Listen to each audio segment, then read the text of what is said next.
গরু ছাগল জানোয়ার টাকায় বিক্রি হতে পারে, কোনো মানুষ বিক্রি হতে পারে না।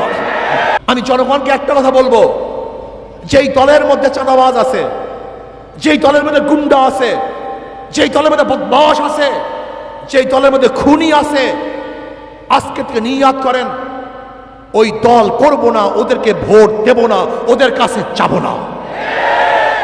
আমি আল্লাহর কসম করে বলতে পারি, জনগণ যদি ঠিক হয়ে যান, কোন দুর্নীতিবাজ, চাঁদাবাজ, গুন্ডা, বদমাশ, লুচ্চাদেরকে আমরা ভোট দেব না, ওদের দল করব না, তাহলে বাংলাদেশটা আগামী বছর এত সুন্দর বাংলাদেশ হয়ে যাবে যে আপনারা চিন্তাও করতে পারবেন না।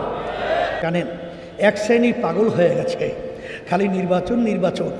নির্বাচনের মাধ্যমে আপনারা আমাদেরকে কি দেবেন? নির্বাচন তো আমরা দেখেছি, আবার নতুনভাবে কি আমাদেরকে উপহার দিবেন? এখন উপহার আমরা পেয়েছি, আর এইভাবে উপহার আমরা চাই না। এখন আমরা চাই পরিবর্তন। সেই পরিবর্তনটা হলো এই, 15.5 বছর ফ্যাসিস্ট দেশ পরিচালনা করেছে। এমন কোনো ক্ষেত্র নাই যেই ক্ষেত্রের ভিতরে ওদের দলীয়করণ করা হয় নাই। ওদের অযোগ্য লোকদেরকে দল হিসেবে পরিচয় পাওয়ার পরে সেখানে বসিয়ে আমাদের মানুষদেরকে ওরা মনে করছে আমরা প্রজা, আমরা হলাম গোলাম, ওরা হলো রাজা। এই জোরে বলেন কথা ঠিক না বেঠিক?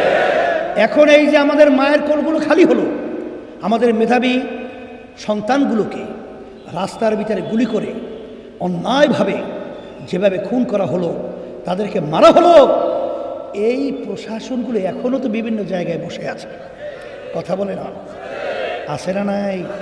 এবং এই দেশের ভিতরে যারা দিনের ভোট রাতে করেছে, রাতে দিনের ভোট রাতে, আপনারা শুনছেন আপনার বাপের বসে এই বাংলাদেশে হয়েছে দিনের ভোট রাতে। এখন এই বিভিন্ন জায়গায় সংস্কার দরকার নাই, আসতে বলে সংবিধানের মাধ্যমে দেশ চলে। আর সেই সংবিধানকে তারা মনে করছে তাদের নিজের গরু, একটা বই পাঠ্যের মতো, মন চাইলেই কাটে, মন চাইলেই লেখে। এখন এই সংবিধানের মাধ্যমে দেশ চলে, ওর ভিতরে সংস্কার দরকার আছে। এই জন্য আমরা বলছি না, প্রয়োজনীয় সংস্কারগুলো আগে হতে হবে, তারপর নির্বাচনের আওয়াজ তুলতে হবে।